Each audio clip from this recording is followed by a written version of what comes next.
This video is for tips on getting the most out of your 5-in-1 food processor. Slice uncooked ingredients into small chunks before blending, no bigger than approximately 2 cm in size. Allow cooked ingredients to cool before placing in the unit.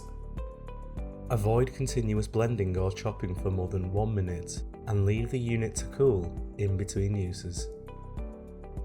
Hand wash attachments after every use, using a sponge and soapy water.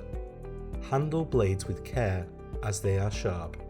The attachments are not dishwasher safe.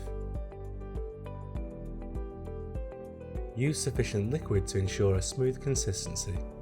Do not start blending until the unit is submerged. Do not blend ice. Take care when switching between blades as they are sharp. Before chopping, ensure that the lid is fitted firmly.